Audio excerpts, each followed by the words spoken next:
inverted, narcissistic, and most importantly, completely pointless.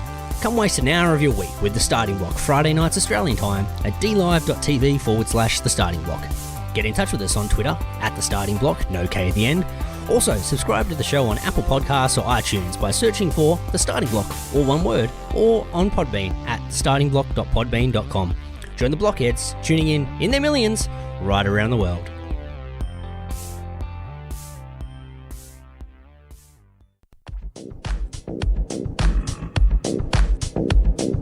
You're listening to The Starting Block on TAVshow.com.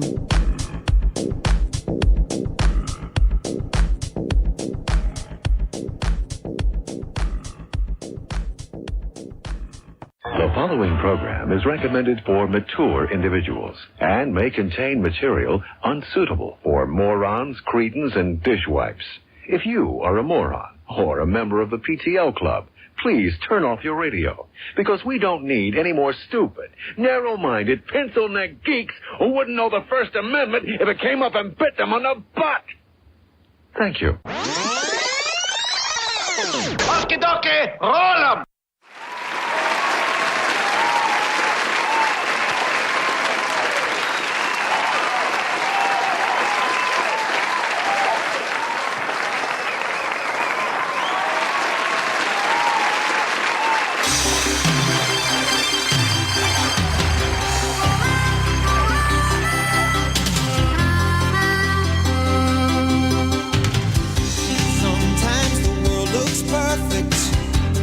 Nothing to rearrange.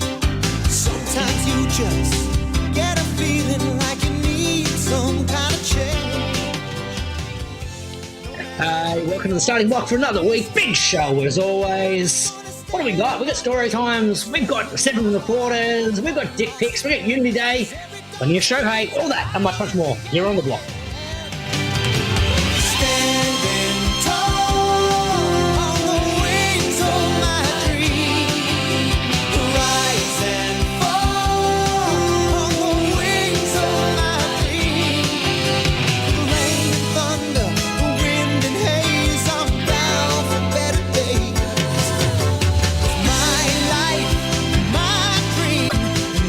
Gonna stop me now.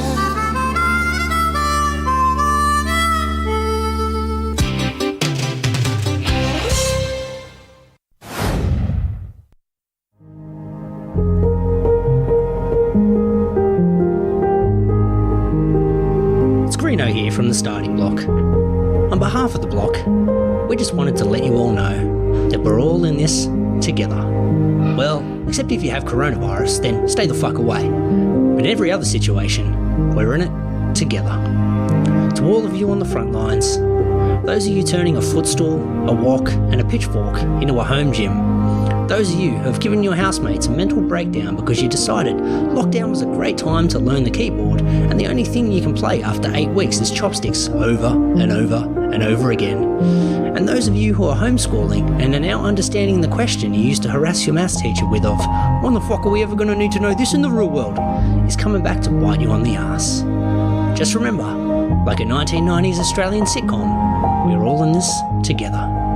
The days may be long, but in times like this, you can rest assured we will be here to waste an hour of your week, Friday nights Australian time, at dlive.tv/The Starting Block.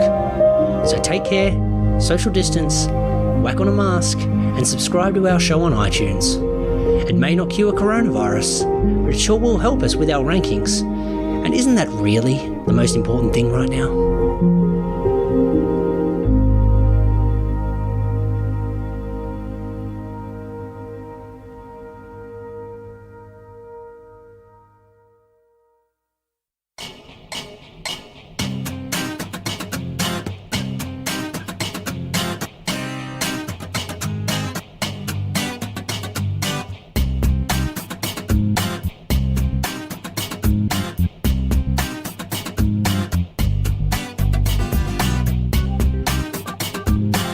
Public Radio's loss is TAVshow.com's gain. You're listening to The Starting Block. Welcome to Starting Block for another week. Got myself Greeno, and I'm joined by a man who's really questioning whether he's going to go see the new Sex and the City movie after the announcement there'll be no Samantha. My co-captain Damo, how are we, sir? Very good, Greeno. Good evening to you, blockheads. Max Munchie, good afternoon to you and to everyone. Thank you for joining us. I just want to be clear straight off the bat here, Greeno. Straight out of the block, straight away, right off the top of the show. I did zero promo for this show this week because of how snippy you got with me last week when I tried to do some promo and got the time wrong. So I'm just going to give myself a little nice Gary. Nice, Gary! You see. So no promo this week. Nope. Refusing to promote the Starting Block because I just happened to get the hour wrong last week that we were on and you got really upset with me about it.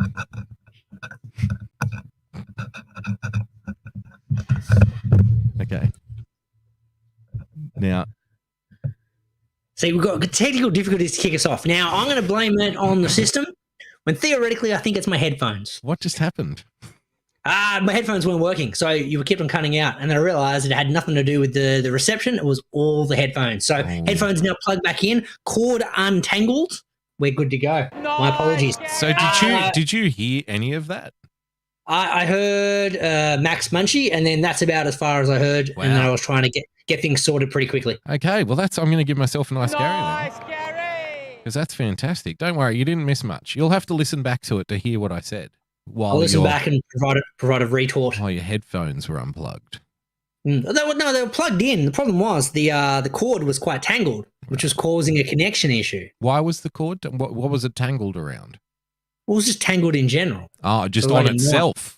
So it wasn't. It wasn't even like amongst other cords or anything like that, or not at all. Just a bit twisted. I got caught up on something when I was doing setup quickly before the show. A different cord unplugged. Do you get the cord, Greeno, with the headphones on and kind of swing it around your head in a helicopter fashion, or something? I do like not. That? You No. don't do that. Oh, okay. None of that business. No, literally just whack hands on. Oh, okay. So I'm wondering how they got tangled then, though, because that would be weird. Well, because what happens is I put the headphones on the top of the microphone at the end of the week. Yeah. And then shit just gets twisted throughout the course of the week. Wait, how does it get twisted? Works, how does it get well, twisted?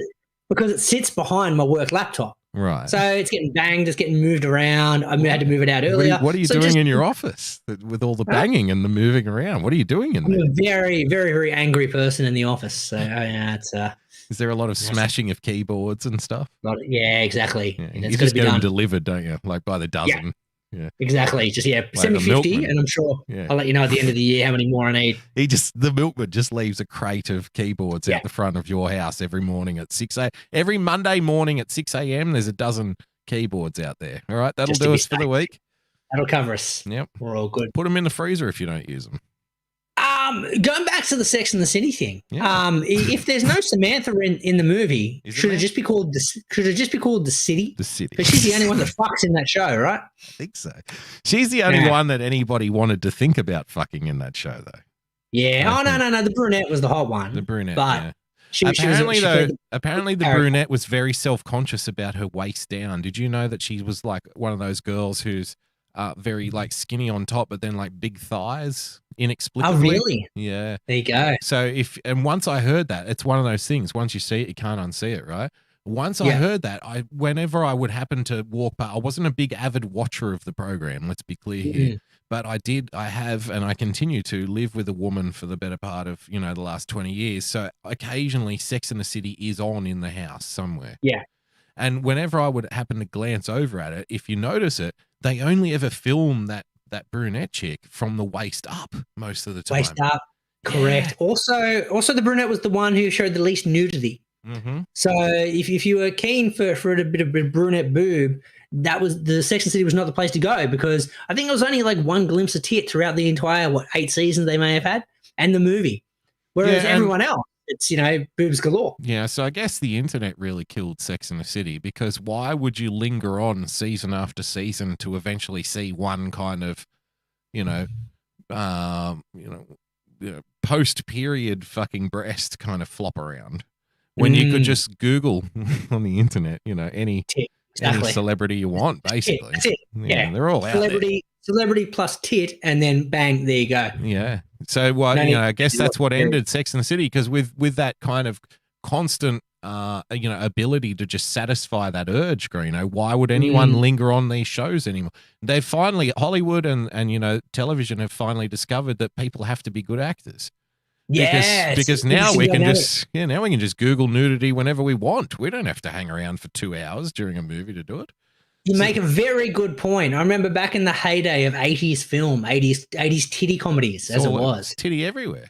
Your Porkies and the like, the excitement as a prepubescent, we were talking about Beverly Hills Cop last week. There's a good couple of minutes in Beverly Hills Cop. They decided to stage a robbery in a strip bar so they could show tits. Show a bit of tit, nasty girl. Yeah, that's the one. Nasty girl. It's okay, Billy. Your dick is supposed to get hard. Is this show turning into the 80s movie podcast? If we're going to talk 80s movie podcast again. I've got a topic for you. Do you reckon we should rebrand? Or an 80s movies podcast. I had to send word out to a podcast I do follow and listen to called the Retro Cinema Podcast, who likes to talk about old movies and 80s movies. Nice. And specifically 80s movies was their topic last week. And I'm like, hey man, we kind of cut in on your turf. We had to do it. Here's a link to our show from last week. Give it a click, give it a download, give us a subscribe. Oh no! And does he probably have like hundreds and thousands of followers and stuff? They've got quite a few. Yeah, more than us though.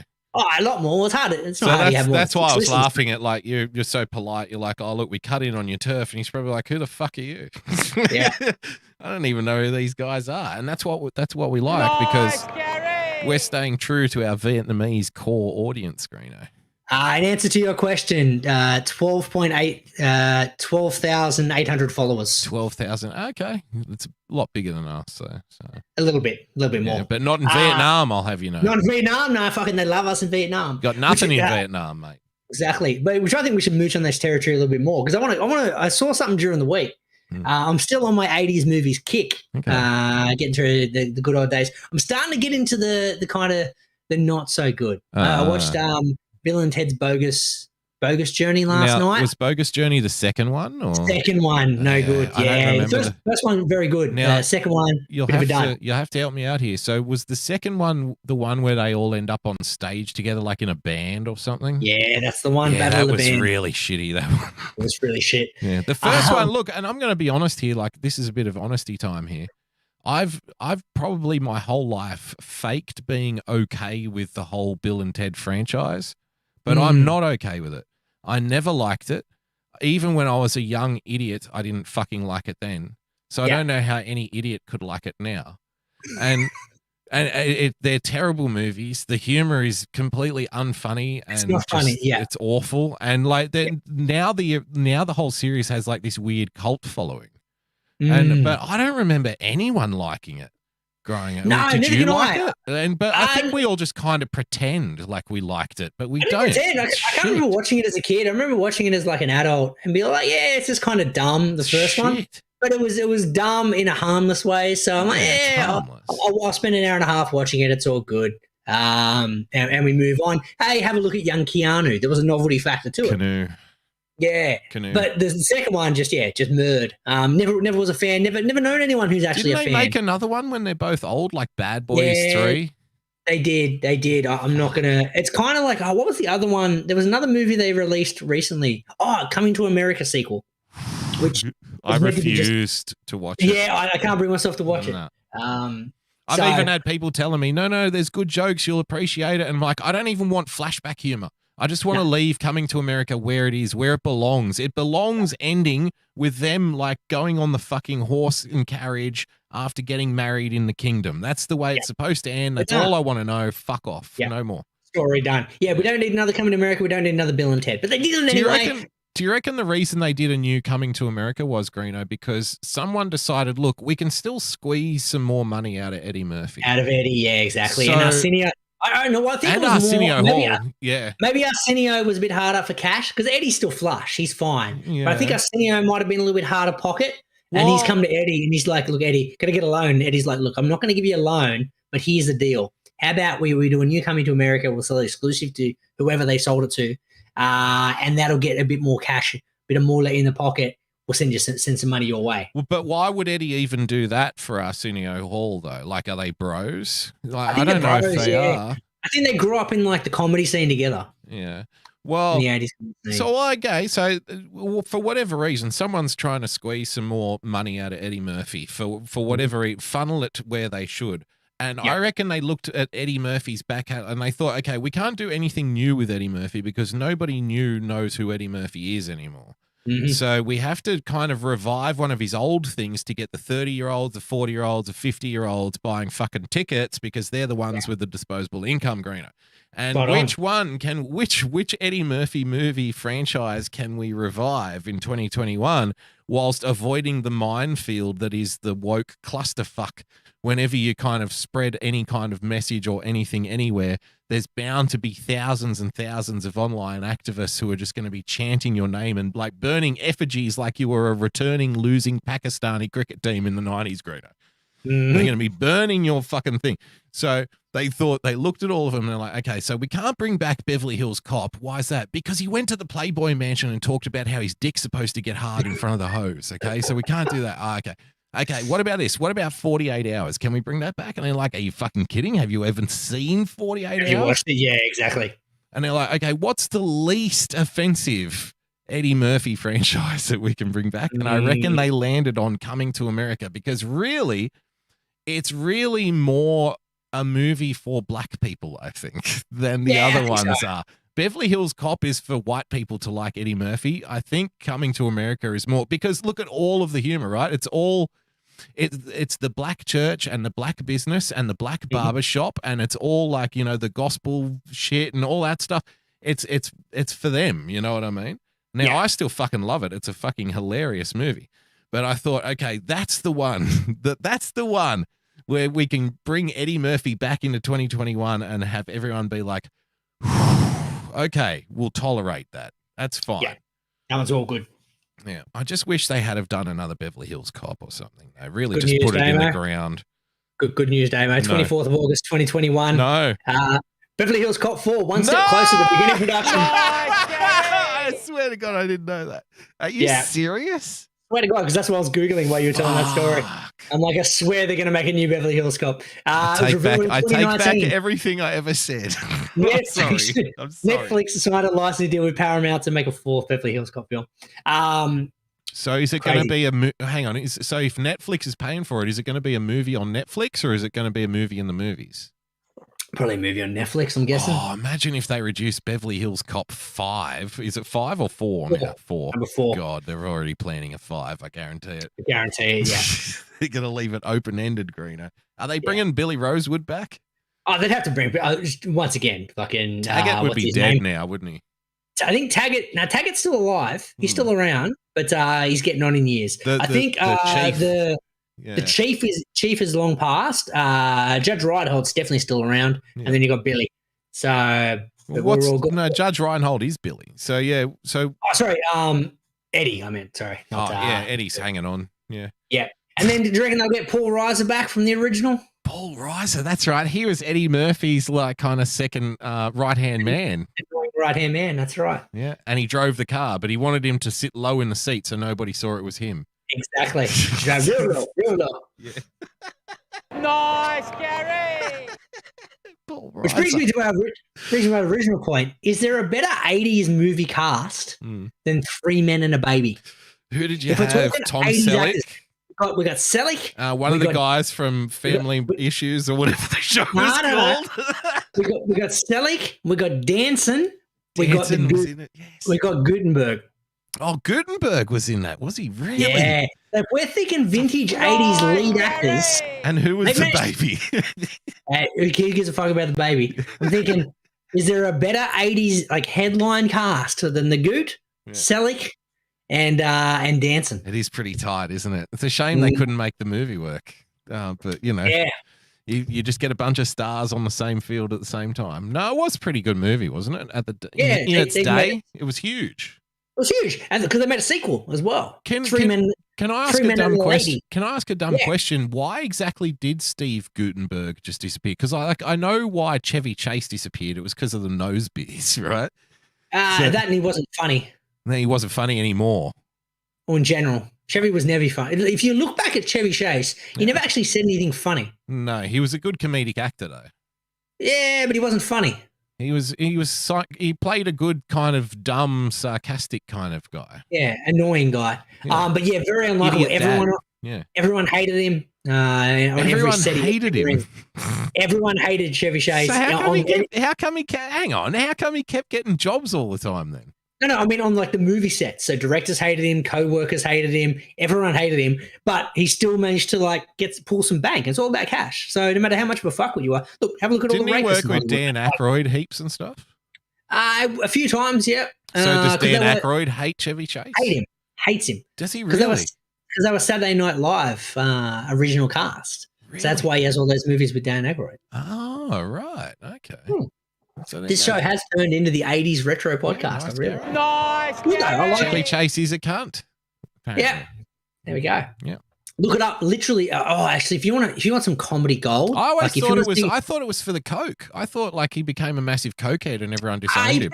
He probably was in the gear, but no, it was just he was a fuckwit. Like to the point where he wasn't like the amount of return they got out of him. They're like, well, it's not worth it. Like we'd rather. So make what was his less money. What was his last big failure that was like, all right, that's it, Chevy? Because isn't the rule in Hollywood like you can do 3 bad movies, but the third one, that's it, you're done? Like, isn't that kind of what they say? Yeah, there or thereabouts. Yeah. It depends. When they say bad movies, as long as they're still profitable, it doesn't matter. So something might bomb in the box office, but the budget was cheap. It doesn't matter because you still made money.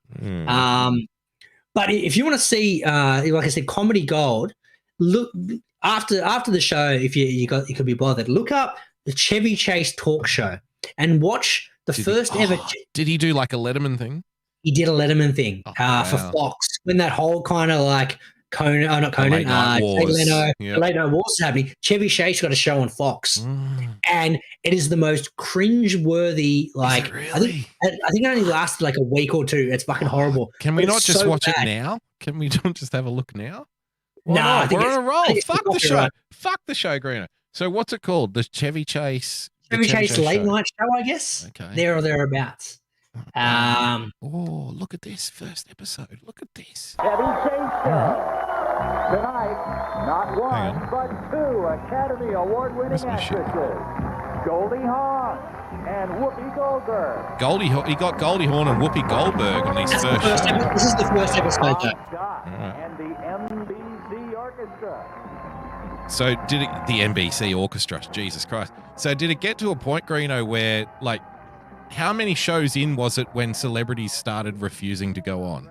I reckon probably week 2. Because didn't they have like contractual arrangements and shit?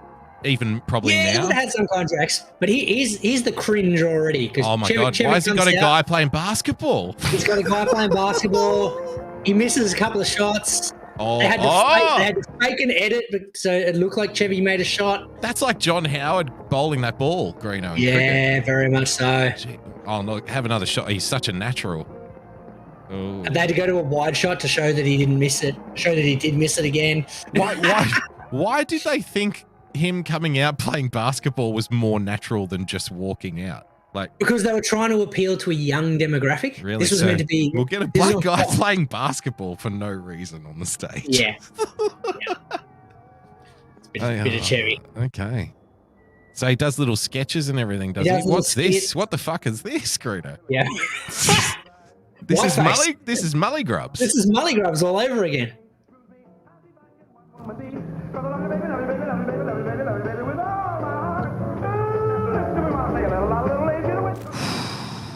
It's not Letterman, is it? Nah, it's a bit rough. Nice Gary, Greeno. Nice, Gary. Nice Gary. I had no idea that existed. So I'm definitely, that's my homework now for the weekend. Check out some more. It's fucking so cringe. There's bits where he's dancing with guests and they don't want to dance with Chevy. Yeah. Really? They don't want to dance with him. They don't want to dance because he's awkward, like uncle dancing at a wedding. It's pretty funny. So you reckon that was the last thing he did? And then after that, it was all done for Chevy? Like, yeah, that was kind of like the end of Chevy till 20, 30 years later when he came back on Community and then got fired for being a prick. Nice, Gary. And the cunt circle comes full. It comes full circle. Yeah. We'll give the guy another chance. And it turns out, no, still a fuckwit 30 years later. Still a cunt. All right. Yeah. See you in another 30 years, Chev. 30 years, Chev. Time for a story time, Damo. A little story time. I like stories about pinatas. I'm liking this 80 movie kickoff to the show, by the way, before we get to the story. It's been fun the last couple of weeks. I've enjoyed it. Yeah. Today, I was surprised this week where it turns out the wife said, "Hey, do you know there's an election?" I'm like, "What do you mean?" It's like, we got local council elections. I'm like, what the fuck's the local council election? She's like, mayor and local councillor. And I'm like, well, what do they do? And she's like, I don't know. I'm like, well, who are they? I don't know. Who's the current one? I don't know. So we went in all guns blazing with all our research done, obviously. So I was like, what's going on here? So I said, look, when's the election? They're like, 2 weeks. But they do this cool thing now with the pre-vote. So they kind of keep the polls open. You can rock up on like a random Wednesday, avoid the lines, and just go in there, pump out your vote, get it done a week and a half in advance. Thanks for coming. Right. So that's kind of my shtick. I don't want to deal with the crowds. I don't want to deal with the Saturday. I don't care about democracy sausages. I can fucking cook my own sausages. I love a freedom. I'd fuck democracy sausage. It's a freedom sausage because everyone has access to it. If it's a democracy sausage, then you have to vote for it. Fuck that. So we're just everybody. If you bring $2, you get yourself a freedom snag on election day. But I can get it at Bunnings.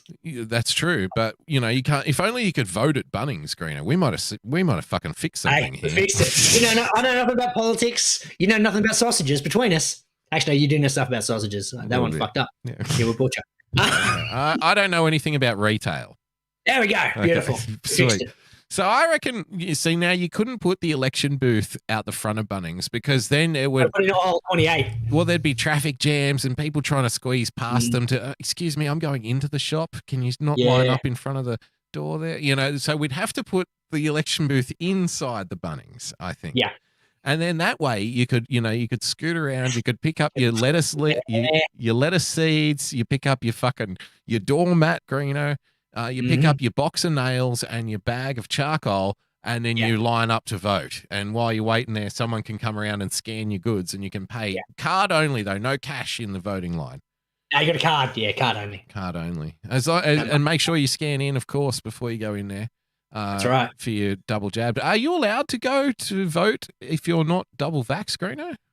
Yes, because it's essential. Oh, okay. Nice, Gary. Nice, Gary. Nice, Gary, government. You're not allowed to go to the pub and have a beer with your friends, but you must go vote. And we're going to break the rules for that one time because why?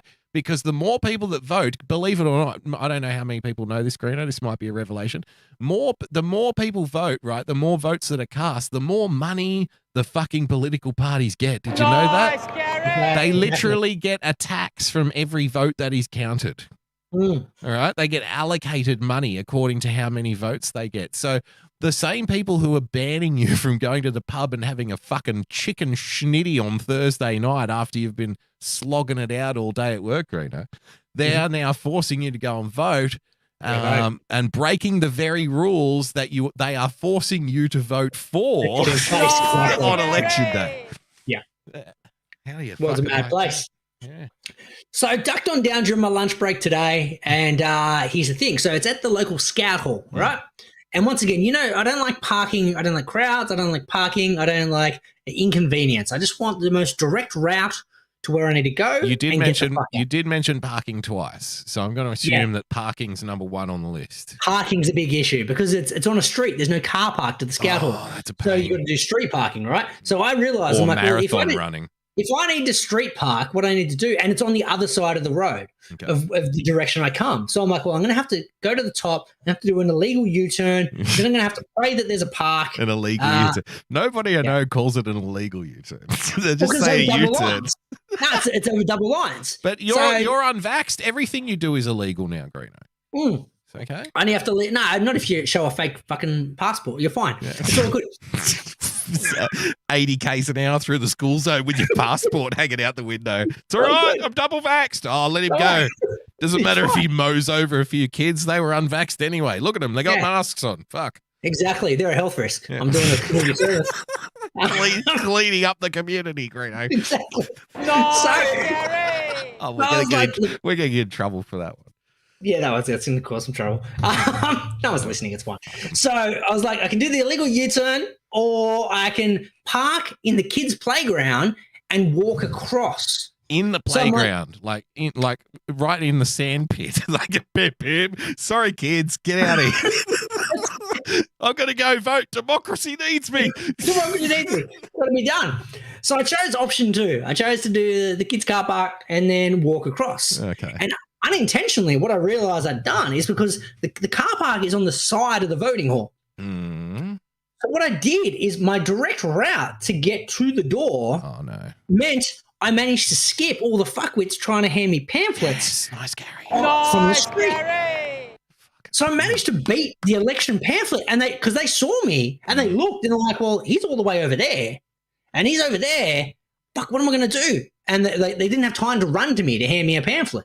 So I was already in the door. You know what? In that moment, I would almost just vote for the person who had the will to go all the way over to me to hand me the pamphlet when nobody else would. And in that moment, because it's local government elections, nobody gives a fuck. Nobody knows who they are. All we know about the local government in this country, and I mean fucking all of us, and you know me, I'm a pretty political, politically interested kind of person. I like to keep abreast of things and whatnot, Greeno.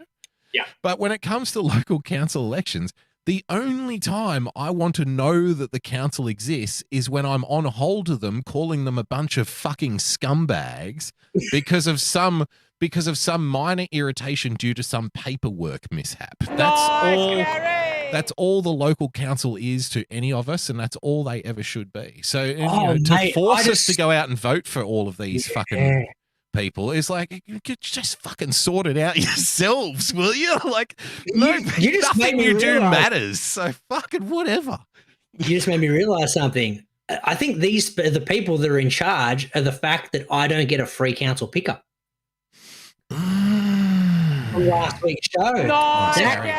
That could have been a sway. I'm gonna have to, because the wife hasn't voted yet. She's going down tomorrow. I'm gonna have to get her to do some research on this, because I just did what I normally do when I don't know what's going on. I just drew a dick and balls on my voting paper and plugged it in. I imagine you walking into a room full of politicians and going, right, which one of you cunts took away my free garbage pickup? And just look. Okay, so it was you, was it? Was it you? Was it you, yeah. Jim? Was it? All right. Fucking who's he? What party's he in? It's the opposite. All right. Put them last on everything, babe, and tell everyone else too. Fuck this guy. I reckon that's about as far as it goes. See, that's what I mean. The only time that we want to think about the local council is when we want to abuse them for fucking something up. Exactly. And I don't care who's in. Like, it doesn't matter what side of them. Like, it doesn't matter which one of you is fucking running the show. If you fuck up my garbage collection, I'm gonna kick up a stink. I want my 2 free council pickups a year. Correct. Where the fuck are they? Correct. I'm not paying $100. Exactly. That's the swing. Fuck, man, I'm gonna go back and vote again. I'm gonna vote again. Nice, Gary. And that's why you enjoy your democracy sausage, ladies and gentlemen, because just remember, the more you love democracy, the more sausages you can have. Do you like your novelty comedy songs organic? Handmade with painstaking care, put into every note? Well, look no further than Irrational Times. Using only the finest instruments to create an experience that your ears will thank you for later, Irrational Times attempts to elevate the whimsy to a desirable level. New songs and sketches every week, so check it out.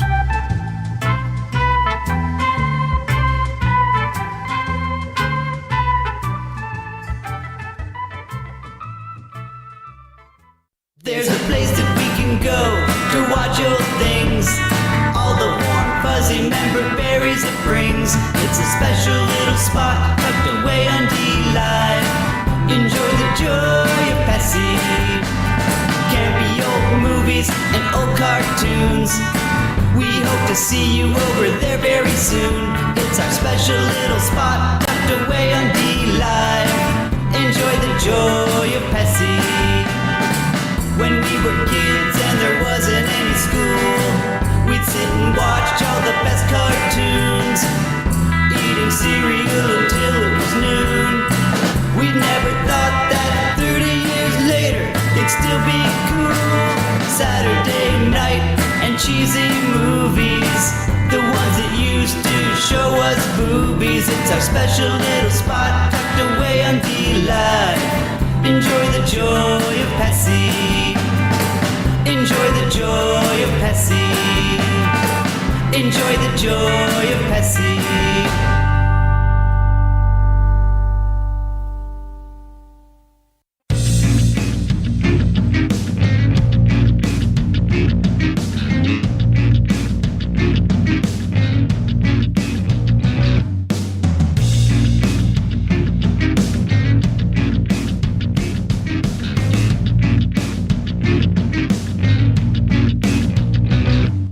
Now with less than 3% sport content.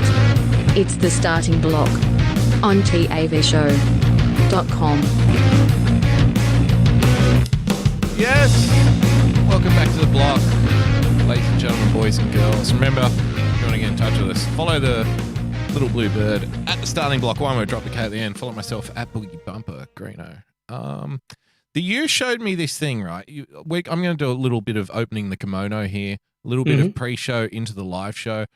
You showed me this thing, right, in the pre-show rundown. I'm jumping to Adele, the cover thief. You showed me this thing, and it fucking blew my mind when I saw it. Yeah, exactly. But I'm going to wrap this up because this is a nice little tie-in, Greeno. I'm going to give you, on the back of this, a nice little story time. I like stories about pinatas. I've got a nice little story for you. So I like it. You showed me this thing with Phil Collins and Adele, and I'm going to put it up on the screen right now, okay? So everyone can see. If you're listening to the podcast, obviously you're fucking missing out. Yeah. But don't worry, you're not the only ones. Nobody's here either. So no one's watching. That's fine. Don't worry about it. So on the screen, go back and check the replay of the Periscope though. It's a pinned tweet. You're all good. It's a real humdinger, Greeno. So here you can see a bunch of Phil Collins album covers, and directly underneath they've put the corresponding Adele cover, Greeno, from her albums, and she's basically just ripping off Phil Collins's album covers, like in sequence, even. So Phil did the face, he did the angle, and Adele just been like, "Yeah, you got, what idea have you got?" I guess they go to Adele after each album, and they're like, "What are you thinking for cover?" And she's just like, "What did Phil do?" And I'm like, "Well, they did the straight face this time. All right, excellent. Let's do straight face. What do you do next time?" He did an angle. All right, let's do an angle. Is it a downward tilt? Yeah, we'll do a downward tilt. Excellent. Beautiful. Maybe it's the same photographer who did Phil. He's like, she's like, you know what? I just want to hire the guy who did Phil Collins because I reckon he's such an original thinker. You know, he's so inspiring. I mean, everything he comes up with, it's just like one in a million. And he's like, okay, well, I've got this beautiful thing for you. It reminds me of Phil Collins, but it's a little bit different. Oh, yeah, how's that? Because you're a woman. You're a woman. We've got the woman one now. Yeah. And we're going to do the woman's perspective. Does this mean that Adele and Phil Collins are going to bring out a duet album? A duet? Let's hope so. Let's hope so. So anyway, so I saw this. It blew my fucking mind. And now I raced in to the Lady Boogs, Greeno. Nice, Gary! I raced into Lady Boogs and I asked her. Now she's pretty across like current news and current pop culture and stuff. Okay. So anything in that realm, I always defer to her because I gave up on pop culture probably in the early 2000s, and that's where it's frozen in time. Based on segment one, probably about 25 years ago. Even earlier than that. Yeah. So that's about where I'm at, and that's where I continue. That's where I imagine. That's where I want to stay there long enough so when I go senile, I'll think I'm living in it. Comfort level, yeah, it's good areas. So late 80s, early 90s, yeah, I'll stick around there. And then when I'm an 82-year-old, I'll be, in my mind, a 10-year-old kid enjoying the swear words in an Eddie Murphy movie for the first time. I mean, it's going to work out brilliantly. So every time I get this pop culture kind of stuff, I always go to her and I'm like, have you heard anything about the Adele album covers? And she kind of looks at me funny and goes, no. And I said, okay, wait until you see this shit. And I showed her and she's like, oh. And I'm like, look at that. She's every album cover, she's ripping them off. And she's like, oh. And she hands me the phone back and she goes, who gives a fuck, Greeno? Nice, Gary! Who gives a fuck? And I'm like, what do you mean who gives a fuck? She's fucking ripping off his whole thing. Like in order. She's stealing his album covers. And she's like, she just looks at me again. She's like, who gives a fuck, mate? Nice, Gary! Like, this is ridiculous. Like, shouldn't you care? I'm like, shouldn't you give a fuck, though, about something like this? Yeah, like, no, nobody gives a fuck. So No one gives a fuck. Yeah. there it is. There it is, Greeno. Yeah. Adele the thief. The thief. Which gets us to this other. Who gives Adele a story. fuck?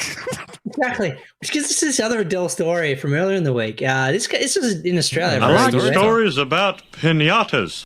for our US listeners. Now, this was a Channel 7 reporter for one of our networks over here who basically Channel 7 negotiated, spent a whole bunch of money to send a reporter over to interview Adele. Now, this is nothing other than a big fucking advertisement because she's trying to plug an album. But for some reason, Channel 7 is paying her to interview her to promote her album. And I guess they wanted it as an exclusive, so they had to fork over a big bunch of cash. Wait. So Channel 7 is paying Adele for interviews, are they? Correct. That's right. Really? Does she charge everyone for interviews, or? I'd imagine so. I think what if she was on? Exclusive. What if she was on, like, say, Kyle and Jackie O? I think that might be right. I think it's just television network she's not allowed to do. Yeah, because I think they're buddies, aren't they? So yeah, I think so. So I think what happens is, that Channel 7 just wanted to fork out. Basically, it's an exclusive fee. Radio is far more casual because the celebrities can just call up on the phone. So it's more like a favor than a job, you know? Yeah.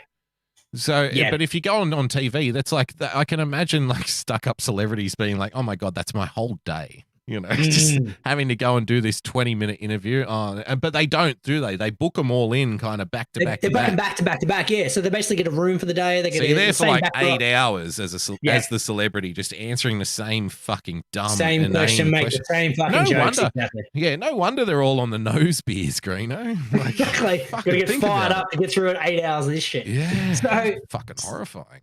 So Channel 7 sent over this reporter to do the interview, going all the bells and whistles. Yeah. And he gets to the end of the interview and he's asked all these questions and she's like, hang on, you haven't asked me anything about my new album. What do you think of it? And the dude's like, well, I haven't listened to it. And she got all fucking offended, blew up, and then Channel 7 stood the dude down because he hadn't listened to the album. Nice, Gary! As if he has to listen to the whole album for it to be a meaningful. He's not interviewing you because he likes you. It's his job, just like it's your job to answer the questions, you cunt. Exactly. Well, here's the thing. Firstly, like, there's a couple of things. This for some reason really bugged me, right? Because there was so many things. It got me angry for a couple of days back to back. I had to put in the rundown. So I'm like, well, firstly, you got paid to do the interview. They're entitled to ask whatever the fuck they want. If they want to sit there and ask you, the most mundane, pointless questions and nothing to do with your album, that's their prerogative because they just paid you $1 million. You shut the fuck up, you answer whatever questions we ask you. Secondly, the fuck up and answer. Yeah. Secondly, what do you think? Because I saw so many people go, this is so unprofessional. Do you think any late night TV host watches every movie, reads every book, listens to every album of every guest on their program? It's impossible. No. If you do, you're a fucking idiot. Yeah. So it's no different to that. You get an overview. Occasionally you get a guest that you know a lot about and you probably like them and they're your friend or something like that. But then the ones you don't, you do a little bit of an overview. You get an idea of who they are. It's like, here, read the card and fucking get off. Dance. Only I may dance, Greeno. That's it. That's what you got researchers for. That's what you got interns for. Bart. They read the book and go, hey, here's the questions you're going to ask about the book. You're going to say you loved it. Thirdly, I'm going to give this dude a nice Gary because he could have sat there and gone, Gary. He could have sat there and gone, yeah, mate, loved it. It was great. It was your best work yet. Fucking unbelievable. You're going sorted new blew smoke up her ass. And then they'd all be saying what a phony he is. Yeah, but instead he was honest and goes, sorry, man, I haven't listened to it because maybe he doesn't like the bullshit music that she puts out. Personally, I like her music, but maybe he thinks it's bullshit. She's a ridiculously good singer. She's great. Not just a great singer, she's a great, all her songs are just fucking unbelievable. She's so good. Yeah, she's ridiculous. Maybe this dude's into trance, man. I don't know. Maybe Adele's not his bag. Who knows? I reckon Adele and Sia are the two best singers, females, of like the last 10, 15 years. Sia the Kiwi chick that did the Gautier song? What's the Gautier song? I never got me off. I don't think so. Sia's the one who's like... I swear that's Sia. I want to swim.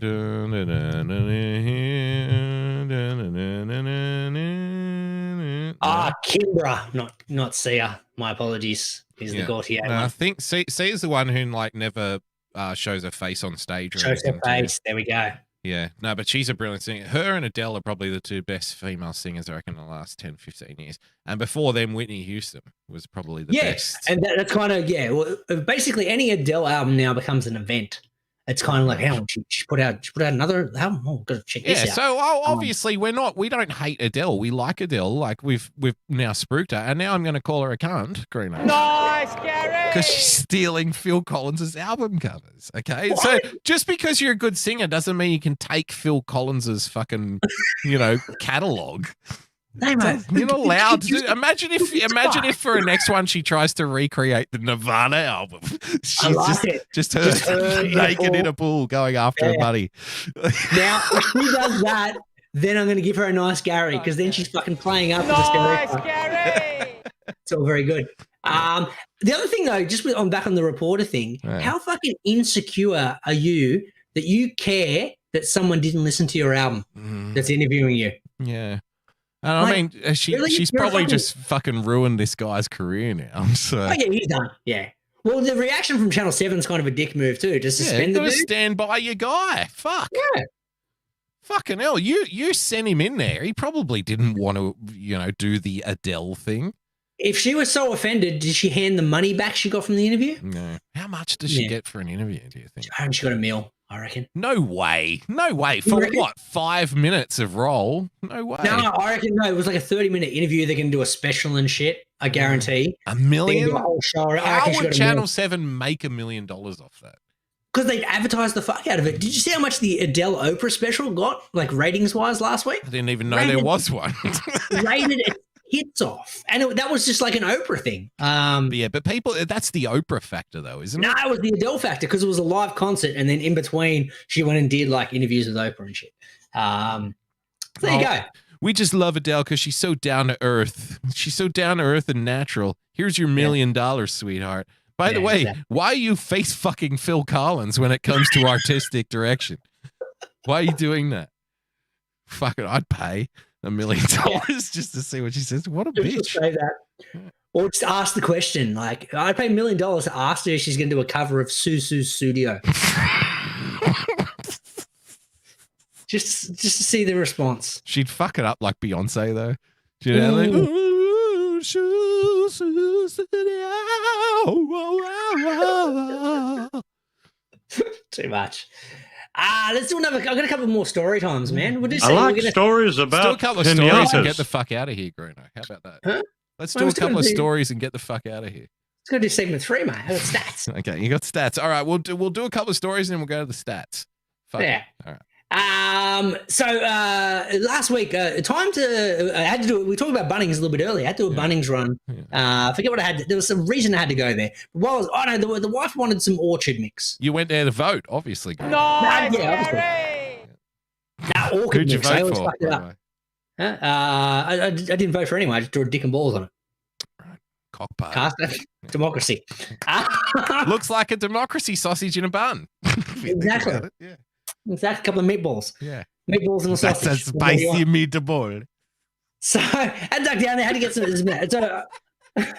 So basically, the whole bunch of stuff I had to get, and I've been saving up because I don't like going to places. Try and keep it any kind of shopping as limited as possible. Don't like crap. Exactly. So basically, anything I need to pick up. What do I need? I need hooks. I need hooks. So I'm like, well, I'm there. You need some orchid mix. I get some orchid mix. And then I need to get, I want to do the veggie garden again. What do you need hooks for, though? We're putting up all the kids' kind of like photos and stuff on the walls. I thought it might have been to hold the shed down. No. No, shed's all good. Shed's fucking strong as. We're going to have to get some more hooks, honey, because the wind's coming. The rain's rolling over the hills there. By the way, we named the show tonight The Rain. What is it? The rain season? What are we talking about? When's the rain chat start? What are we doing? Anything about the rain? No, there was just nothing topical, and it was just fucking raining. So I'm like, that'll do. Do you know it's going to be raining till like next week? I know. I'm pissed off, man. What the fuck is going on up there? Story time inside of story time, right? I got this. I like stories about pinatas. Work has given the entire company Monday off for like a mental health day. What? And I'm like, excellent. Fucking how good's it? I like stories about pinatas. Why does everyone who works at your company have mental health problems?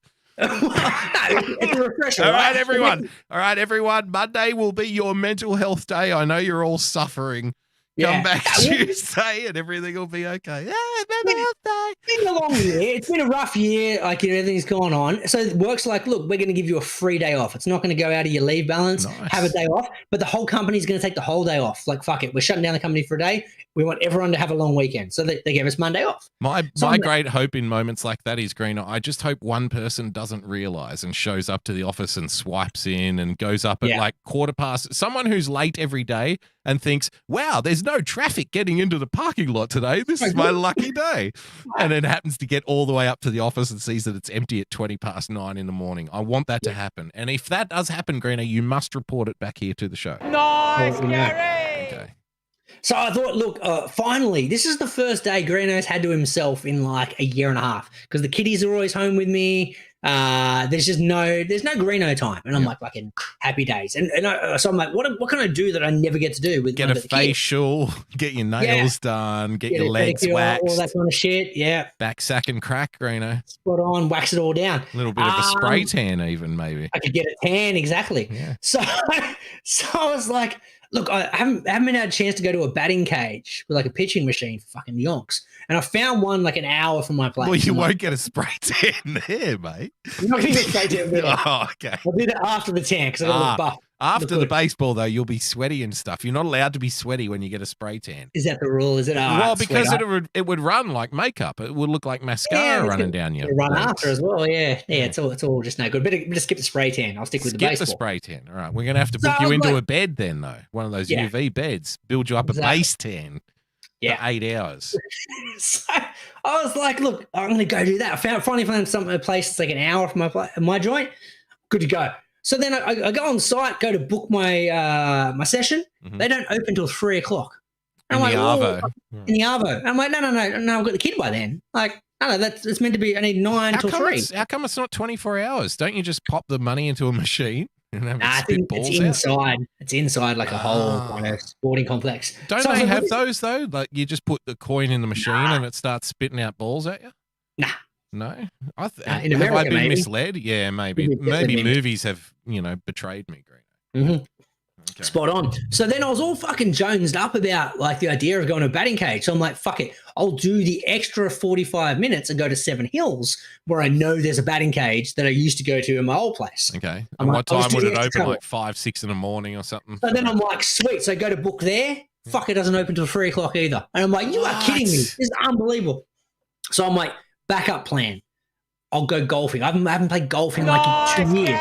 I was just thinking about golf and like how you and me used to play golf basically every second Sunday. Greeno and I played golf for like, 2 or 3 years at least? Yeah, it's about 2.5 years, 3 years. We're on there until we started this stupid And it was show. only a couple of weeks ago. I swear to God, like Siamese brainchild shit. It was a couple of weeks ago. I was driving around thinking, you know what? I haven't had a fucking hit in years. And I would just love to fucking break the driver out and go for a swing, Greeno. Yeah. And so you did. No, I haven't done it yet. It's Monday coming up. So I'm like, fuck it, I'm going to go play golf. That's my new plan. I'll drop the kids off at school. I'll drop them at daycare. And then I'll play 18. Yeah. Come back. I'll be nice and relaxed. You're going to commit to the 18 straight out of the gates, huh? Well, because the original plan was I was going to do batting cage for an hour. And then I was going to play 9 after it. But now that I can't do the batting cage, now I'm going to play 18. I don't know, Gary. I don't know, Greeno. Nice, Gary. Nice, Gary. Nice, Greeno. I don't know, Greeno. I reckon after a couple of years of, being caged in lockdown mentality and whatnot, I reckon you might be safer just booking in a little sly 9. Because, I reckon if you commit to the 18, at the 9th, you haven't played golf, Greeno. You haven't played golf in 6 or 7 years, something like that? About 4 years is my last game. 4 years? Okay, yeah, but you weren't, since you were regularly playing, I'm going to say. Regularly, fucking 11 years. 11 years. Fuck, that goes fast. So. Before we started doing the show, I was playing regularly. Yeah, that's right. So, yeah. So, that's a long time ago. So I reckon if you commit to 18, by the time you might be fine when you're around 9, 10, but when you start getting into those teens, Greeno, that's when it's going to start to struggle. You watch, you'll start hooking your shots. You won't be hitting it as hard every fucking step. Every time you grip the club, it's going to be like you'll feel the calluses on your fingers growing, Greeno, while you're taking a swing. The shoulders will be sore. I don't know, man. I reckon just do a flat 9, get it done early, like say 11 a.m., and then hit the fucking piss, mate. Nice, Gary. That sounds like a plan, except I've got to go pick up the kids. So that's all right. They expect Daddy to be drunk on golf day.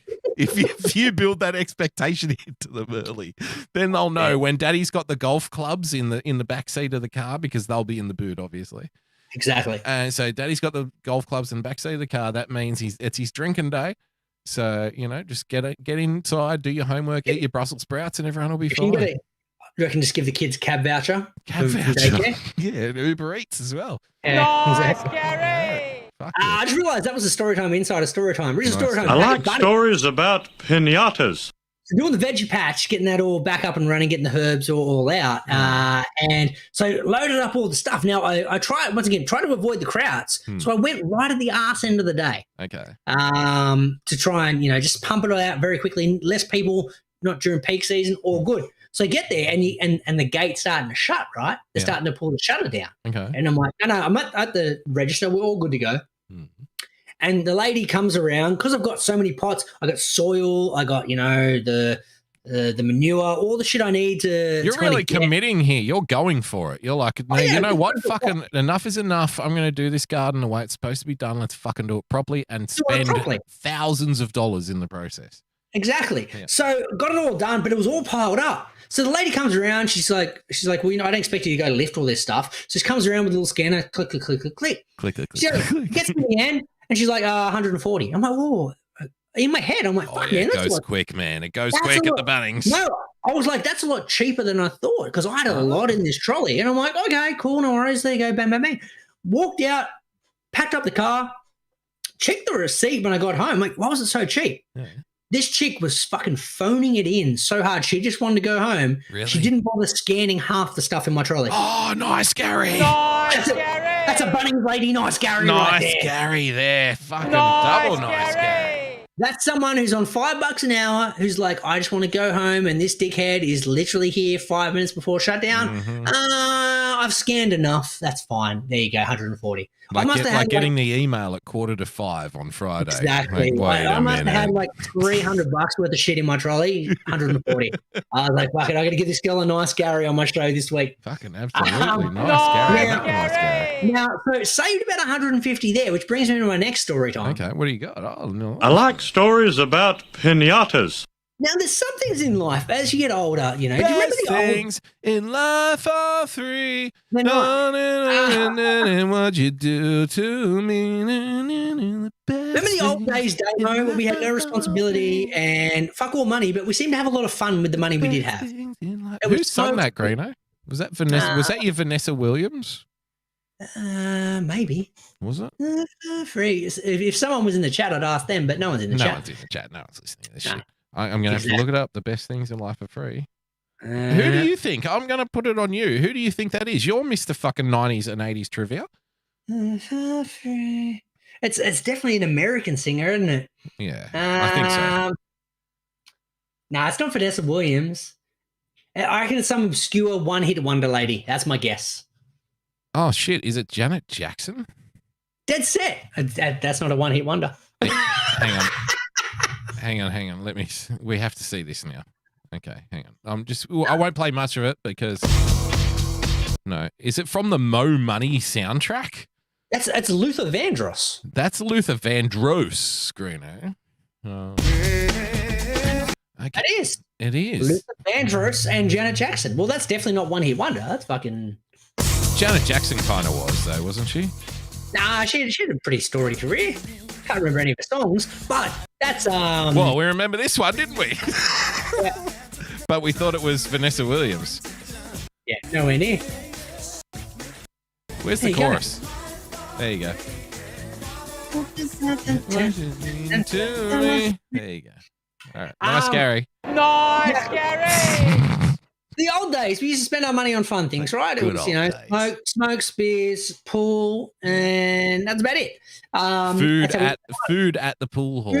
Food and weekly DVD hires. I remember because Greeno and myself used to go to meta story within a story within a story. I like stories about pinatas. Greeno and myself used to meet up. I think it was every Wednesday, wasn't it?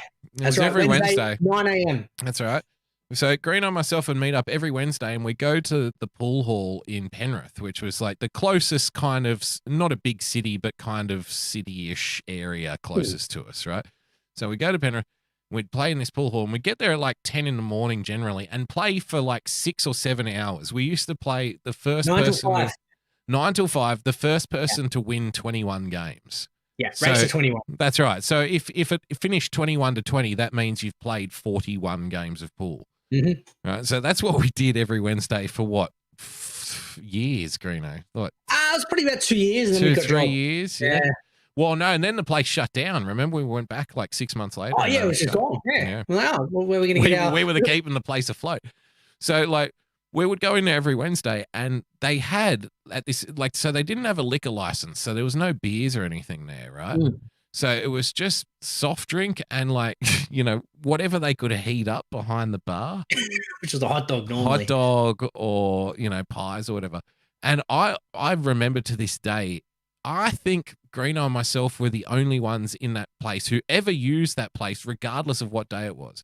I think we were the only ones who ever bought the food there. I think so. Because every time we'd go up, I swear to God, every time we'd go up and order like a hot dog or a pie, the guy would look at us and go, okay. No, he'd always go, oh, yeah, give us 10 to 15, mate. I'm like, what do you mean? Because the food was never ready because no one ever ordered the food. Nice, Gary! You'd have to heat it up. You have to go cook it or heat it up in the microwave. And he'd bring it over to our table because we're the only fuckers in there paying all day for $10. He's put my kids through college. Literally some of the best days ever. I love that time. That was a good time. I like stories about pinatas. So we're closing off the story within the story within a story. Now we're back to level 2 of the story. We're going back through the inception, Greeno. We're back to the story. So this week, though, I came home and I'd spent a bunch of money, and I referred to it I said to the wife, I'm like, look, I just spent $340. And that was the most unfun money I've ever spent. Now, as context for that story, I had to get my passport renewed, right? Oh, why? Where are you going? I'm not going anywhere. It just expires, and it's more of a pain in the ass to apply for a new passport than just renewing it. Hang on. We're going to have to interrupt this story. I like stories about pinatas. Pardon me. So you don't want to go anywhere, yet you feel you have to get your passport renewed because it's going to expire. But isn't this the exact same attitude you have with the vax? So you're like, it's too much fucking effort. So I'm just going to go ahead and get my passport renewed. I'm going to have to fill out all this paperwork and jump through all of these hoops. No, it's the reverse. No, here's the thing. It's reverse. Because if I don't get it renewed and I want to apply for it, I got to jump through the hoops. If I get it renewed, I got to fill out literally like half a form, and that's it. And I'm like, well, so as long as you've already had one, it's pretty easy. But if you're trying to get your first one, it's very hard. Exactly. Well, even if you have to get a new one, once expired, it's like fucking pages and pages. I get it. So it's better off. It's like renewing your license instead of reapplying for membership. Exactly. Spot on. Okay. So, by the way, speaking of membership, I was only thinking the other day, I was going through all my emails, Greeno. SCG. I saw like this email address that I only have open waiting for the SCG Trust to email me. Yeah, still no email. Still no email. So when did I buy that? Like 21? 2009. Yeah. So, right. So that was your 30th then, was it? Or no, it was your 30th. It was, I don't know. Nah, but I don't remember which one it was. But anyway, 2009. So we've been waiting for this membership. No, it was 2010. 2010. I thought 2020 would be our 10 years. Yeah, it was 2010 you got it. So I thought last year was our 10 years. I'm like, yeah, we're pretty close to the money. Got to be close now, don't we? Surely. Yeah, we're not far off. Fuck. Anyway, sorry to. I like stories about pinatas. The other day, and I wondered, like, has Greeno got an email maybe, and maybe we're not checking them anymore or something, you know? No, I've still got the same email from a decade ago. Yeah, so I still got the ones going, hey, we can't flog any tickets to this Swans discount game. Tickets, hey, waiting list exclusive for our waiting list for our would-be members, but right now they're just lepers that we leave outside the gates. waiting for grim death or a membership card, whichever comes first, Greeno. Spot on. Yeah. So when I got the passport renewed, now first and foremost, there's a story time inside this story time. I apologize. I like stories about pinatas. because this has been the best show we've done all year, I'm telling you. So no one's listening. Yeah, that's exactly right. It's like hitting a hole in one, Green. I swear to God, I hit it. Yeah, right, mate. No one was there. Yeah, I was alone. Yeah, that always happens when you're alone, doesn't it, cunt? You know, it was the same thing. There was the greatest show and you missed it. You fucking idiot. Exactly. We'll blame them. It's not our fault. We'll blame them. It's their fault. So first and foremost, you had to print out this form. Now, it says the form has got to be printed out in black and white. Now, for some reason, my printer, I've had an issue for fucking months where my black ink doesn't work, but my color ink works. So I can print in color, but just I can't like print you, in black and Greeno, white. making sure the colors work. I mean, Nice, Gary. work. So basically, had to send it to the wife to print off my form so then I could take it to the post office. Yep. So emailed the wife. Now I can't send it to a work email because it's a shared full of email. colours, Greeno. Well, it's shared email with all her staff. So I can't just send it going, hey, print this off and here's a dick pic. So had to send it to her personal email and go, can you print this off? Now, because she was at work, she didn't check her personal email, which means she forgot to do it. So finally, she printed it off, brought it home, good to go. So then checked out the local post office, went on the website, said, hey, does Albion Park have the passport and like photos and all that kind of stuff? Yep, all good. Duck on down to the post office during my lunch break. They're like, no, we don't do that here. I'm like, well, what does your website say? They don't do it. So like, go over here. So then I had to go to another place on my lunch break. So I went up there, all good. Go to the lady at the counter, not much of a queue. And she's like, yep. This queue here, though, doesn't do photos. You're going to have to wait for that queue.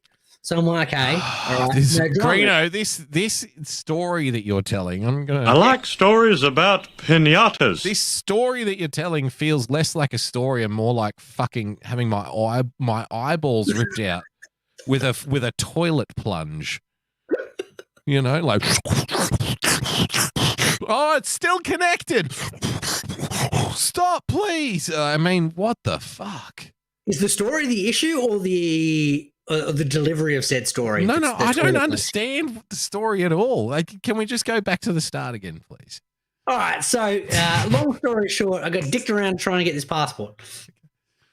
There's a point to the story. Okay. As in, like, basically all this fucking around, I finally got the passport done. There was plenty of fucking around. I'm going to continue with the story. So I had to wait. So nice, Gary.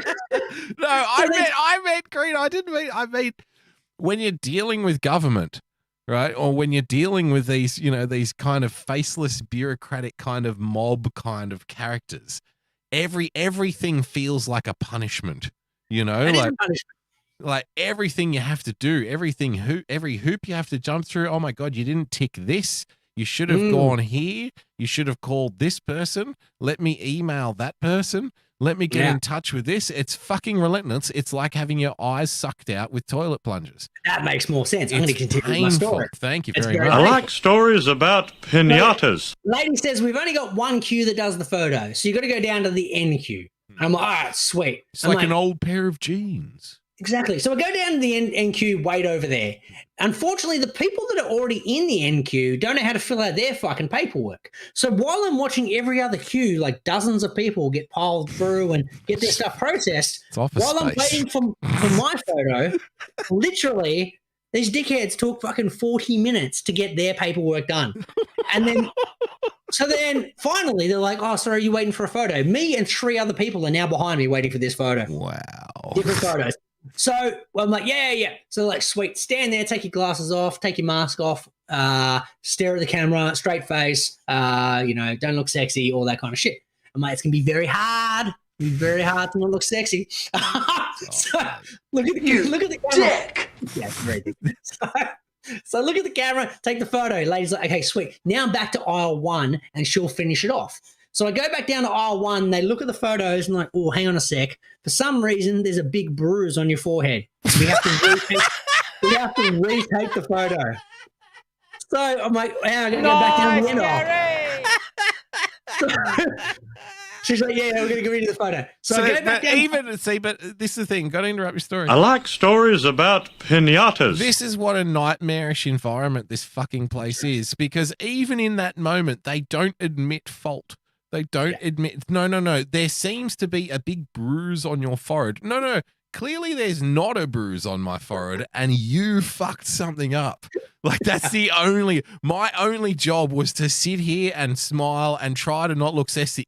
Now I may have looked a little bit sexy, Green. Nice, Gary. I may have done that, but that's not enough to put a big fucking bruise on my forehead. So Exactly. no. So you fucked up, but they can't even admit that. It's like, no. Well, no, I'm afraid you have a bruise on your forehead. I don't, but according to the picture, which is on the paperwork, you do. So we're going to have to go to the back of the line and line up again. Oh, that's wonderful, Greeno. Nice, Gary. So I go back over to the photo while they're like, okay, so maybe it was the angle. Can you kind of like do this kind of tilt and go a bit to the side, and this will be all sweet. It might be a lighting thing. So I move across, I do the thing, I do the face. Excellent. Take the photo, go back down to aisle number 1. Back down to aisle number 1, lady looks at the picture. She's like, oh, now the bruise is on the other side of your head. I'm like, what do you mean? She's like, yeah, we can't use this photo either. There's a bruise now on the other side. You can't be serious. This cannot be real. This is real. So Jesus. I'm like, what do you mean? I'm sorry. Do you see people, if you're out there and you have any kind of clout or you're some kind of government character or whatever, do you see how stupid it is trying to appeal to unvaxxed people that they should get back out and enjoy their freedoms? Do you understand how fucking painfully ridiculous that is? Because here we have this man who is unvaxxed, who is, been forced to go into the government building because apparently COVID doesn't exist in there because it's already full of fucking pure death as it is. So COVID dies at the front door before you go into one of these government departments, right? So, he's forced to go into this fucking environment and we're lining up. We've got the smudges on the photographs. You have to go to the back of the queue, all of this interaction. What are we missing out on? What are the unvaxxed missing out on? You don't even get a hamburger or something. You don't even get fries out of the deal, Greeno. It's just punishment. Just punishment. So like, get out there and enjoy your freedom so you can line up for 8 hours in some fucking bureaucratic nightmare. Go fuck yourself. So head back over to the final queue again. Photo number 3. This time they're like, look, it's obviously the angle of the camera and the lighting. Oh, obviously. Can you try standing up and tilting your head a bit more? We'll move the camera angle up and get it down. I reckon it obviously is the shithead doing the job. I reckon that's what I think, obviously.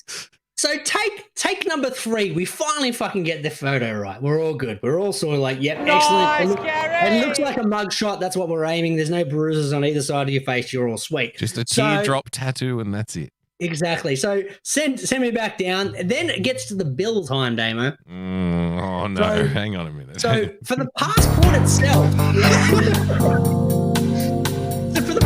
itself, it's $310 to renew it. Oh. for this, you're paying them and they're beating you half to death. Yeah. So for the photos that I had to wait so long for, $20. I'm like, whoa, what do you mean $20? For the fucking mugshot that I had to go back and you put bruises on my forehead, $20 for that. Excuse me, sir, there's a photograph fee. Yeah, $20 for apparently a passport photo. So I come home and here's the thing. You made the point at the very start of this very long-winded story, dude. Yeah. I have no intention of going anywhere. I haven't fucking been anywhere since 2012. I have no intention of going anywhere in the next decade. Yet I just handed over $340 and fucked up my lunch break to get the passport renewed. End of story. Time for an ad. It's the JJ Stoner Spring Collection, the perfect attire for any and every occasion you can think of this season. Like when you're in the mosh pit full of sweat and everyone's slapping, hitting, and pulling on you. This shit won't rip! Lunch at your favorite cafe? Brunch with the girls? These stylish ensembles will give you the confidence you need to look and feel your best. Or if you're getting arrested for possession, it comes with a built-in police stick-proof body armor. Keep swinging, pigs! Call now, and your order will come with a complimentary ounce of that dankest bubblegum slurricane that the South has to offer. Don't forget the wall tapestry. If you need to cover your wall, it works. Hello, my name is Frozen Asian, and I'd like to tell you about my show, The Sunday Night Shit Show, every Sunday night at 10 p.m. Eastern Standard Time.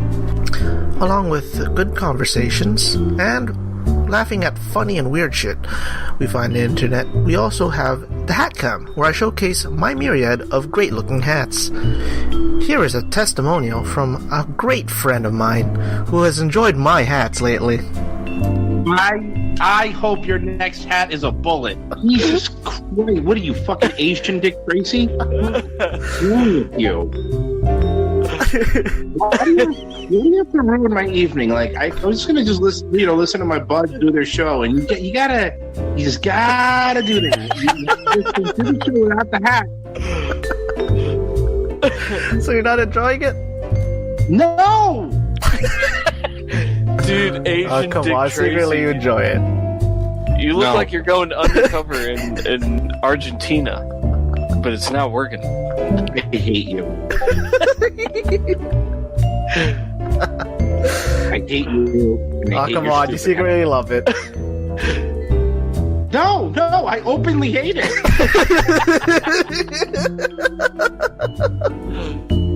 And there you have it.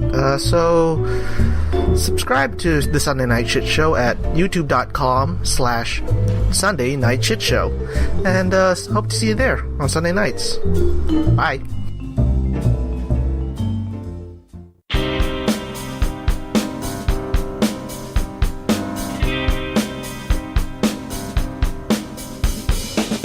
Welcome to The Starting Block.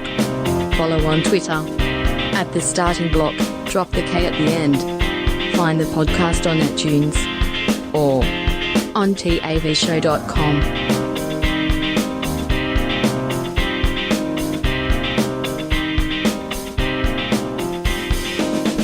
Yeah, back on the block, ladies and gentlemen, boys and girls.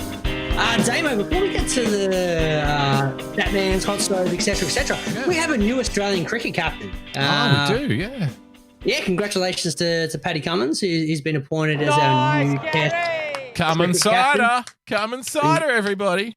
Exactly. Now, interesting though, his vice captain was also appointed and was Steve Smith. Now, interesting dynamic. So The former Australian captain. So for backstory, for anyone who's not a cricket aficionado, Steve Smith and Dave Warner were the captain and vice captain, but they were both sacked because of sandpaper cheating. So then they were replaced by Tim Payne, who sent out a unsolicited dick pic prior to being appointed captain, but they kept that hush-hush and that was all good. But at least that wasn't cheating, Greeno. I mean, not in the game. I don't care if he cheats on his wife, but as long as he doesn't cheat during the cricket, that's the main they thing. appointed Tim Payne to be captain after the dick pic, and they knew about dick pic. They did an investigation of the dick pic. Dick pic was all good, all four good, all consensual dick pics, right? We're all sweet. So appointed him captain. Nice, Gary. I'm gonna put that down in my diary. Consensual dick pics. Consensual dick pic. So that was the investigator. They said, look, this is the man we need. We need the dick pic dude. He's all good. He's the guy that's going to bring character back to the Australian cricket team after the sandpaper issue. Yeah. So they brought him in. Then he had to stand down, not because of the dick pic, but because other people found out about the consensual dick pic. Yeah. And they're like, well, this is bad for the game. No, and they found out because the other party in the consensual dick pic arrangement got caught thieving something like common hood trash. And then their defense was to throw the fucking current Australian cricket captain under the bus for something that happened years ago that she was a willing participant of. That's how he found out. Something we didn't consider last week, Damo, when we were talking about the theft of the dick pic recipient. What did she steal? Did she steal hearts? Fucking ass. Nice, Gary. You fucking dickhead. So then they've had to stand down.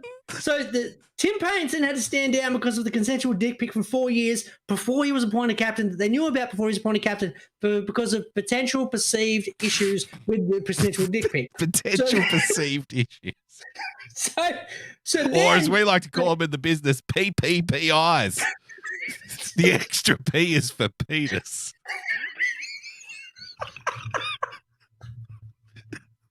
We're the PPPIs. We're the private investigators of the penis area. Have you been tweeting things? You can't be captain, Cummins Cider.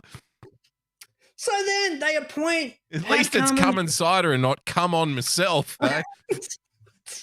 So then they appoint Pat Cummins as captain, but then reappoint someone who they said wasn't fit to lead as vice captain. Gary! From originally point well, number he's not one, fit to lead, but he is fit to be a good backup man. backup lead in case the leader lead. Okay, so now here's the scenario. What happens now, Greeno?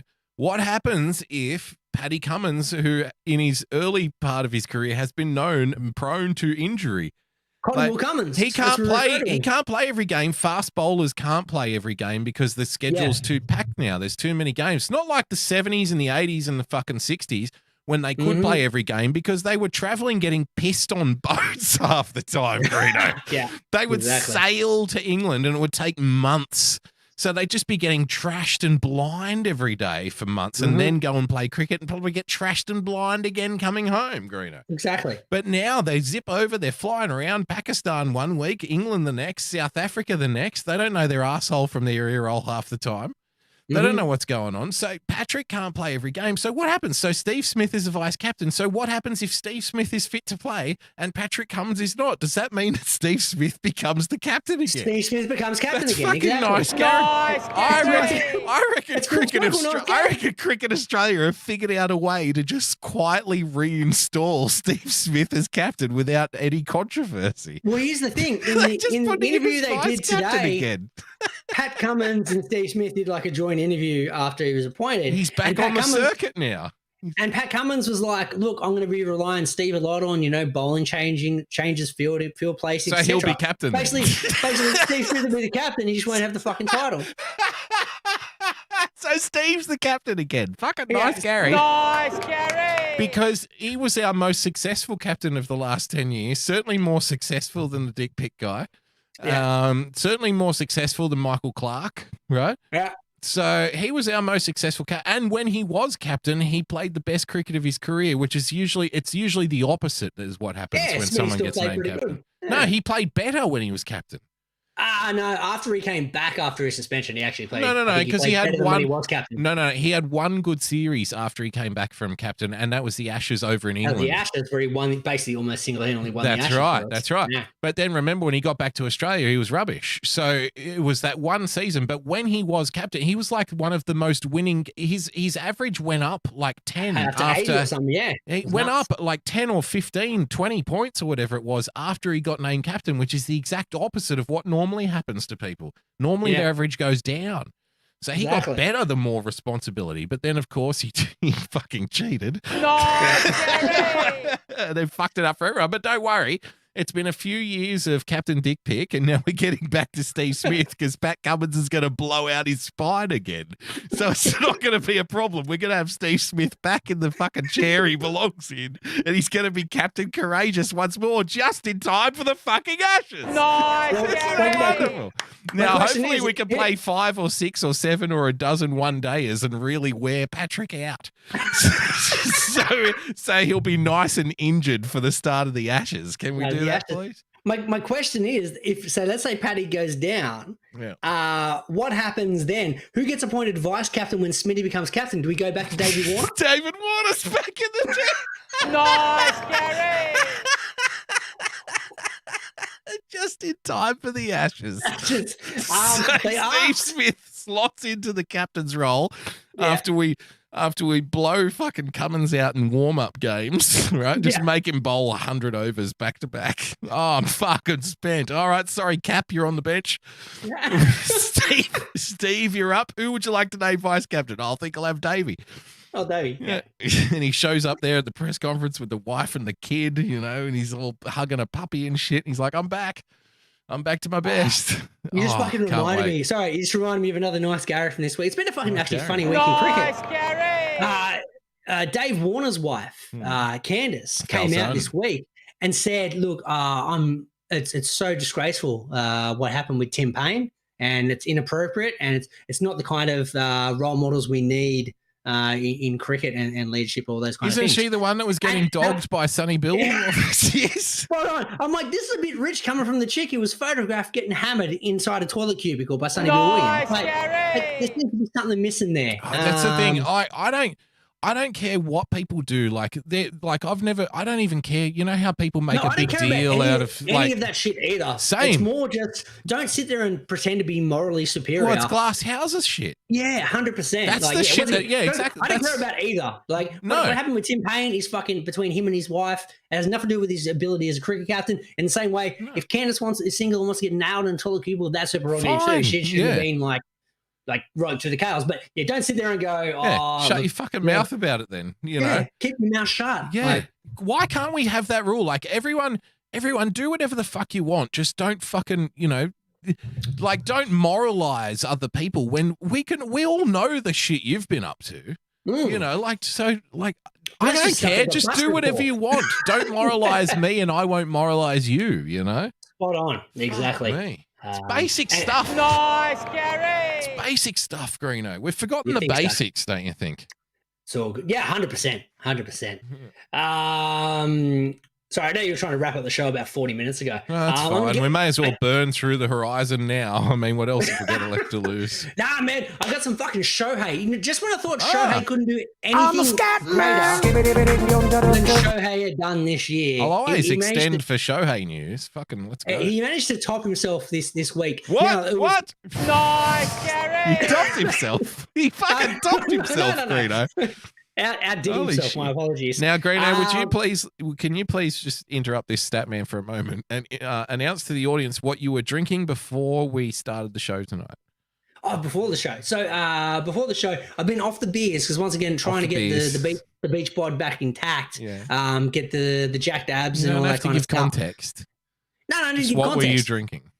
So I was drinking a hot toddy. Hot toddy. Nice, Gary. So hot toddy, for those who don't know what a hot toddy is. Apparently a honey drink with like tea in it or something. Honey, lemon, whiskey, and hot water. That's all it is. But it's fucking delicious. Now, back to your point from before, the rains are out. It's been pissing down and it's cold here in the middle of spring for some reason in Australia. I thought it was meant to be global warming. Isn't the shit meant to be hot? I don't get it. It's raining constantly. So thought going to have a hot toddy before the show. And that meant I was late for the show because I was busy mixing up hot whiskey / lemon drinks instead. Nice, Gary. Okay, so you're drinking hot toddies, which is like a nice kind of winter bedroom, sit in front of the fire kind of drink, which requires preparation more beyond just getting it out of the fridge and plopping a lid off. It actually has to be, curated and cared for and made and shit. So not much curation. I just put all the shit together and mixed it. So you just said that Shohei Ohtani topped himself. Outdid himself. Well, fucking nice, Gary. Topped himself. Outdid. Just killed himself right there. Like in the middle of the off season. It is the off season at least, isn't it? It is the off season. Where's he going to go? What's he going to do? He's still contracted the Angels for 2 more years. Is he going to stay there or are they going to trade him? They're going to keep him because they've just signed a whole bunch of 1-year contracts of really good pitchers and position players. We'll get to that when we get to the hot stove. It's fine. Okay. We're not even at the stove yet? Okay. No, mate. We're talking about Shohei. So this week, the all MLB teams were named. So you know how like in NBA, they got like the all NBA team. Sure. All defensive team. All defensive team, all that kind of stuff. So they only do the all MLB team and the second team.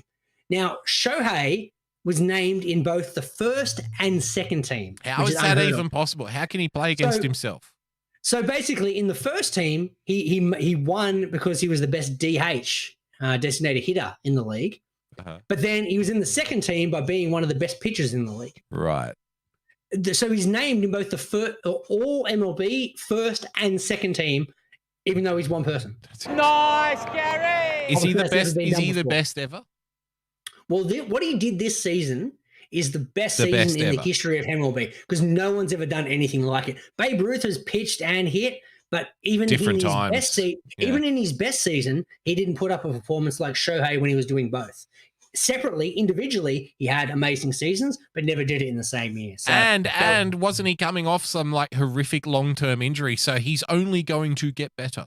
Like Exactly. He's going to be better next year and then better the year after. He's not even in his prime yet. Oh, he's kind of in his prime years, but yeah, What, like you're 28, right. 27, 28? Yeah, 28. Yeah, there or thereabouts. Yeah. So he's got at least till like 32, 33 in baseball terms, doesn't he? Like, there's yeah, he's still still got pretty plenty. good years ahead of him. If he's fit, if he's kept fit, you know. Oh, he's got another 5 to 7 years of still being a gun. And then he can just hit for another 5 years. And then he won't just stop pitching, put him at fucking first base if you want, and he can just hit. He'll be right. Yeah, exactly. Be a designated hitter, whatever you want to do. He's an absolute freak. But yeah, nice to end the award season with an amazing Shohei accomplishment. Nice, Gary! Trying to get to the stove now, Damo. Once again, the stove, we're not going to piss about around. It's already too late. Fuck it. Let's just get to the stats. Oh, no. He's ruined the stove segment, ladies and I'm gentlemen. a stat man. Ruined it. Late. Free agent pitcher Jose Quintana signed an agreement with the Pittsburgh Pirates. Giants signed Discofani for a 3-year, $36 million deal. Aaron Loop signed a 2-year, $17 million deal with the Angels, Shohei's team. You had the Angels also sign Noah Syndergaard on a 1-year, I think it was a $20 million contract off the top of my head. So if they're signing all these pitchers, what's their strategy? Are they just going to try and defend everyone else out of the game? No. It's the opposite. The problem is the Angels have, for years, have had amazing hitting, but they've never fucking got a pitcher. Right. So they give up 12 runs and they score 10. And it's like, well, why don't you get some pitching? And they just never get pitching. So this offseason, they're just going, well, we've got enough hitting. Fuck it. Let's just do nothing but sign pitching. Right. And they've got Shohei, who's one of the best pitchers. And they've got Mike Trout, who's the best player in the game. And they've got Anthony Rendon, who's one of the best hitters in the game. And they've got a whole bunch of other good hitters. So are they in the same division as the Giants and everyone? Or? No. They're in the same division as the Houston Astros and the Oakland A's. Ah, right. Okay. So they've got a chance next year. You had left-hander Steven Matz and the St. Louis Cardinals agreed on a 4-year, $44 million deal. And then the big news this week was Wander Franco, who's only played less than a season. Hang on. I'm a scat man. Can't skip over a name like that and not expect me to, be all excited. Wander Franco. Wander Franco, that's right. Wander Franco. It's Wander Franco. Wonderful name. I love Nice, that. Gary! Wander Franco. This dude can play. And I bet he does a great Phantom of the Opera reenactment too. You reckon? Wander Franco, one night only, Stuttgart. It's not German. So doesn't matter, does it? No, it doesn't. He's played less than a season in MLB, yet he just got a 12-year, $185 million contract. Nice, Gary. Nice, Gary! Or as the Germans would say, nix sehr gut, danke. Well done. Quick F1 stat man. I'm a stat man. I hate to do it because he's a fucking douchebag, but Lewis Hamilton. Geez, he can race. Lewis Hamilton becomes the first driver to win at 30 different F1 circuits. Yeah, but they had less circuits back in the day. Yeah, but it still takes a fucking lot to win. When Schumacher was at his best, there was only 18 circuits that he raced on. Yeah, but he's won at 30 different circuits. Still pretty good. Yeah, well, I mean, that's what happens when, the F1 is just whoring itself out to whichever fucking Middle Eastern prince offers to pay the most money. we happen to get more circuits on the calendar. Wow, what a surprise. Yeah, no, you're right. It's been a lot of Middle East for the back end of this F1 season, I must admit. I think they're off to Saudi Arabia next week. No joke. It's the whole Middle Eastern push in the F1 for me isn't going to be worthwhile praising until I want to see the Kabul street race, Afghanistan. Let's fucking rock and roll. Do you reckon the reason that they're doing all these races in the Middle East is to get cheap petty? Direct to the source? Nice, Gary! We're not paying anything more than 89 cents a litre. That's an amazing theory, that. Yeah, just fill them up. They actually drive the Formula One cars to the Caltex in Kabul. Yeah. In Kabul, exactly. Fill her up, mate. It's just like, you're marrying my daughter now? No. Just fill her up. Just fill her up. You know how they try and flog the chocolates when you go to the servo? Yeah, they try and the pies. They try and flog. Yeah, they try and flog their daughter and a herd of goat. Nice, Gary! Okay, so you'll buy 100 liter of leaded and my third born. Yep. My third born. She only 9. She's good child rearing age. Nice, Gary! I'm glad no one's listening. We're going to end the show with an old favourite, back from the old days when we were a sports show, the Buzzer Damo. Oh, the Buzzard's back, is he? The Buzzard's back. I don't read any Daily Telegraph. I don't read any fucking newspapers, to be honest. But occasionally stuff pops up on my Twitter and it makes me laugh, and I plug it into the show rundown. Now, I saw the Buzzard responding, showing his journalistic ability at the fore. Yeah. When someone talked about he's the best. There's none better than the Buzzard, Greeno. The Buzzard, the gossip columnist that he is. Now, Josh Alloway, who's a Manly player, was meant to foray into boxing against Paul Gallen. Is Paul Gallen now the new Anthony Mundine in that? Like he's the halfway house for people who want to try boxing? Yeah, spot on. 100% correct. Okay. So Josh Alloway was meant to fight Paul Gallen, but that fight had to get postponed because Alloway tested positive to COVID, right? Yeah. During the week. So then someone tweeted the Buzzard and said, hey, was he one of the vaccine holdouts? And the Buzzard, with all his journalistic integrity, checked all his sources, made sure everything was all covered. Here was the Buzzard's response. I think he was an anti-vaxxer, although he had to be double vaxxed to fight, although I'm told he had his first jab. He's dry snitching on him. He must have had his first jab, but he's dobbing him out for the boxing by doing that. No, he's saying, not. I guess he has to be double jab, so fuck him. No, I just found the irony of the Buzzard's response. He covered every base. Listen back again. Okay. I think he was an anti-vaxxer, which means he has no vax. Okay. Although he had to be double jabbed to fight, which means he's had 2 jabs. Okay. But I'm told he had his first jab, which means he had 1 jab. Nice, Gary! I didn't even notice that. You're right. In all his journalistic integrity, he's just like, fuck it, let's just cover all bases. He's had no jabs, but he's meant to have 2, but I'm told he's had 1. Surely, if I cover all bases, I'm not going to be wrong.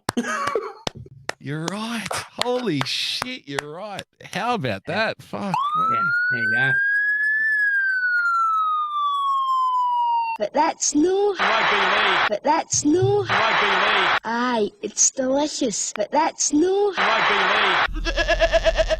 Nice to have the goat back. That's it. We're done. We got any plugs before we go? Yeah, I'm doing a show tomorrow? Yeah, I'm doing a show tomorrow. Yep. So 10 a.m. Sydney time, 6 p.m. East Coast time, Friday. I like it. Yep. Yeah. What else? You know all the people. If you're listening to this, you already know who our friends are and who does shows and who to follow. Like, we're wasting our time here. We're not getting any new listeners, Greeno. No, so pretty much what we have is what we have until they all die. Yeah, but we love the ones we got. That's the important thing. Yeah, spot on. Yeah, so on that happy note, we'll see you guys. Follow the Greeno, follow Greeno at the starting block. One more drop the K at the end. Follow myself at BoogieBumper. We'll see you next week. Bye-bye. See you guys. Bye. We'll always be bosom buddies, friends, sisters, and pals. We'll always be bosom buddies. If life should reject you, there's me to protect you. If I say that your tongue is vicious, if I call you uncouth, it's simply that. Who else but a bosom buddy will sit down and tell you